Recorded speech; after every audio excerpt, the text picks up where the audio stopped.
Video में फिर से आपका स्वागत है। और आज हम बात कर रहे हैं ऐसे शहर की। 365 दिन का ये हमारा 12वां शहर है और 12 जनवरी का ही है दिन आज। तो हम बात कर रहे हैं हार्ट ऑफ हरियाणा, हरियाणा का हृदय जिसको बोला जाता है।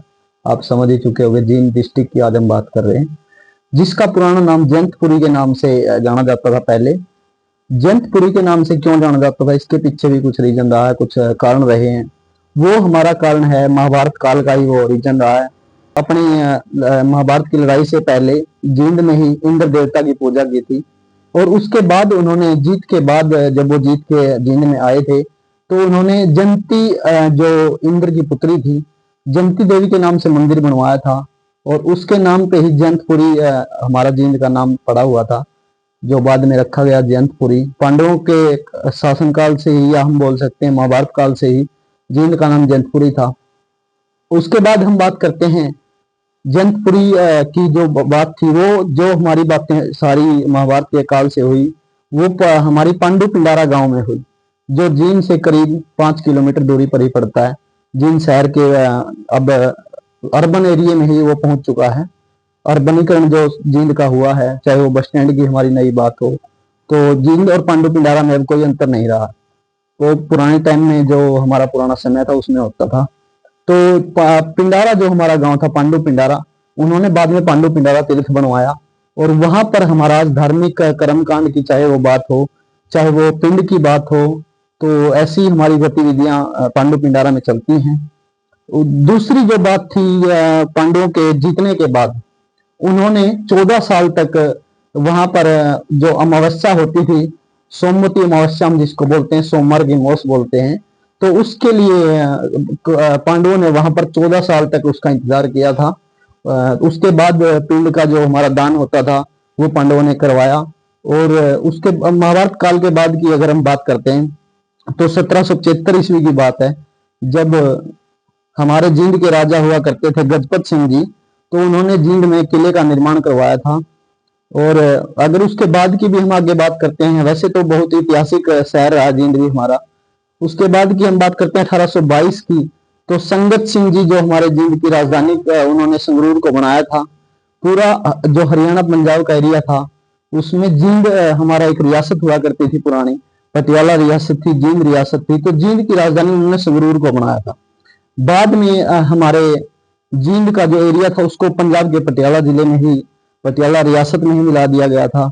और उसके बाद की अगर हम बात करते हैं 1948 में पंजाब पेप्सू एक्ट जो आया था, Punjab and east state union जो हमारा आया था, तो उसके तहत हमारा जींद को पंजाब में ही मिला लिया गया था।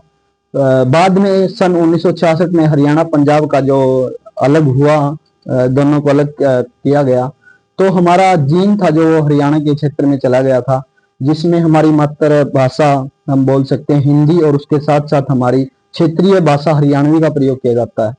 1966 के बाद अगर जींद की बात करें तो हमारी स्वतंत्रता के बाद की जो इतिहास है वो भी एक रोचक इतिहास रहा है। चाहे वो सर्वेश्वर मंदिर की बात है, बूटेश्वर मंदिर की बात है, या फिर वो अलग अलग धार्मिक स्थान हमारे जींद में बहुत सारे देखे जाते हैं, चाहे वो निराकार मंदिर की बात है, या फिर हम अलग अलग तरह के जो भी पांडु पिंडारा तीर्थ की बात है, ये सारे हमारे जो धार्मिक स्थान है वो जींद क्षेत्र में ही पाए जाते हैं। अगर मैं इधर बात करता हूं तो हमारे फेमस चीजें क्या क्या हैं, जींद की बहुत मशहूर चीजें हैं। चाहे वो जुत्ती की बात है, चाहे वो चमड़ा उद्योग की बात है, वो भी जींद का महत्वपूर्ण है।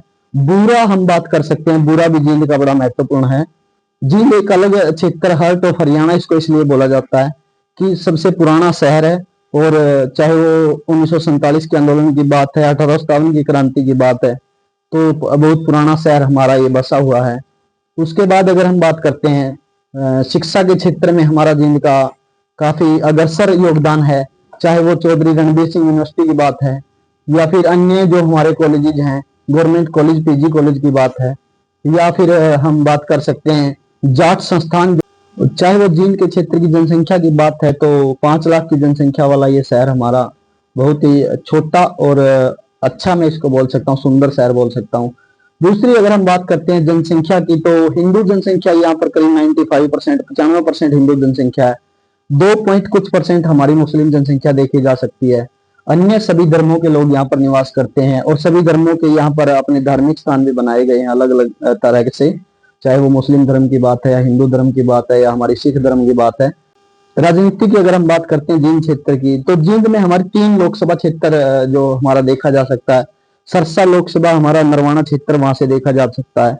वहां से हमारी कांग्रेस सांसद कुमारी शैलजा जी अभी 2024 में उनको चुना गया है।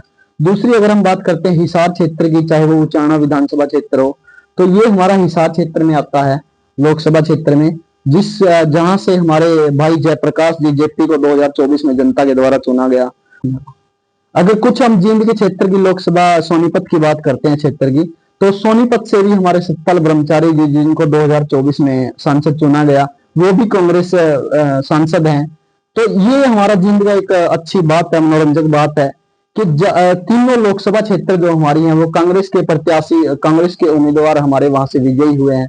ये जींद का एक बड़ा अच्छा किस्सा मैं आपसे साझा करना चाह रहा हूँ। तो दूसरी दोस्तों, अगर आपको जींद के बारे में जानकारी अच्छी लगी है तो वीडियो को ज्यादा से ज्यादा शेयर करें, सब्सक्राइब करें चैनल को।